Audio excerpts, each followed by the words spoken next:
Akuriye ekibiina kya Martha's Union mu Buganda nga mu kiseera kyekimu ye muwandiisi w'amaka g'obwa pulezidenti atwala ensonga z'abakyala Josephine Kasato atongozza enteekateeka ewomeddwamu omutwe abakulu b'enzikiriza ez'enjawulo mu Mukono gye batuumye Great House Mukono Foundation nga muno bwe bagenda okuyita okukomyawo ennono y'amaka obuntu bulamu wamu n'okulaba ng'abantu bakola basobole okweggya mu bwavu.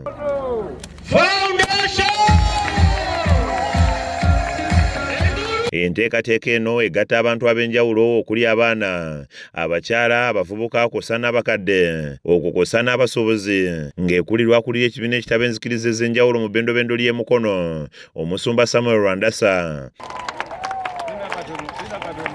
Ng'asinziira ku mbuga y'essaza Mukono, Bishop Rwandasa ategeezezza nti nga bayita mu nteekateeka eno bagenda kukola ku bintu bingi omuli n'okuyimusa omusingi omunywevu ogw'amaka, okukola kugunjula abaana, okuyamba bamemba ku byenfuna n'ensonga endala nnyingi. Eriyo Great House Mukono Foundation etwala bannamukono bonna nga tesosodde mu mawanga, nga tesosodde mu nsonga zonna, naye nga tutambulira wamu. Era n'okulaba nti Mukono tulinamu abasuubuzi ab'enjawulo, naye twagala naffe okulaba nti omuntu ng'alina ovakkedo we, alina kasooli we, bwe twegatta awamu bisobola okuteekebwa ku mutindo. RDC w'e Mukono Hajjati Fatuma Ndisa Bannabitaka asiimye enteekateeka eno era n'ategeeza nti egenda kuyamba abantu okutegeera obukulu bw'ensonga batandike okulonda abakulembeze abayinza okugatta ku bitundu byabwe so si kumala galonda nga bagoberera obubonero bw'ebibiina. W'olimanyira nti chairperson w'ekyalo yeetaaga okulonda ng'akasajja akatamiivu akagwa ku kkubo kakusalidde bubi omusango gw'ekibanja nga kalemereddwa okulaga ensalosalo ez'abataatabo ne bajjajjaawo bwe baali bayita.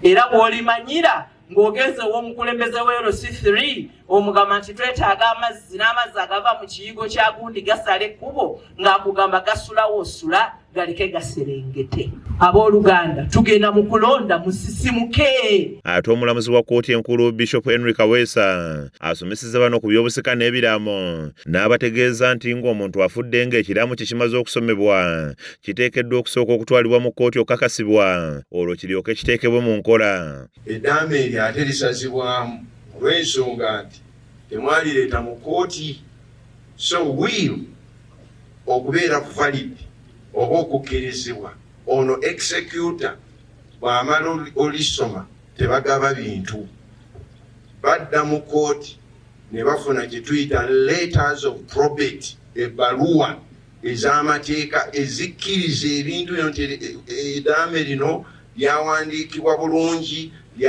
teryali forged. Ye Josephine Kasato nga yakiikiridde omuyambi wa pulezidenti Moses Byaruhanga naye awadde abali mu kibiina kino amagezi okukola ennyo okomyawo ennono z'amaka. Nazzikuno eyo yali enkola yaffe ng'abantu bakuŋŋaana ng'amayumba ne bakola ebikulaakulanya ekitundu, ebikulaakulanya eggwanga. Era mwe mwavanga n'okufumbirwa kuli okwedda okutaalinga okw'ennaku zino okutuuse n'abasajja okwekalakaza mbu bagenda kunoba ng'abantu bawasa nju. Eyo nju yaani? Ng'abantu bafumbirwa nju. Eyo nju yaani? Ekintu kino kigenda kukomawo. Ono asabye abakkiriza okuli abalokole n'ab'enzikiriza endala okomya okwesamba enteekateeka za gavumenti ez'okwekulaakulanya omuli ne yeriko kati eya Parish Development Model PDM kibayamba okwegobako obwavu. Gavumenti erina programs nnyingi nnyo ezikulaakulanya abakyala, ezikulaakulanya abaami, ezikulaakulanya abavubuka. Naye ogenda okulaba nga sitaani ekyakitubbako. Ababulira enjiri, abasoma Bayibuli, abasoma Kurani, ebyo si byaffe, ebyammwe bye biriwa.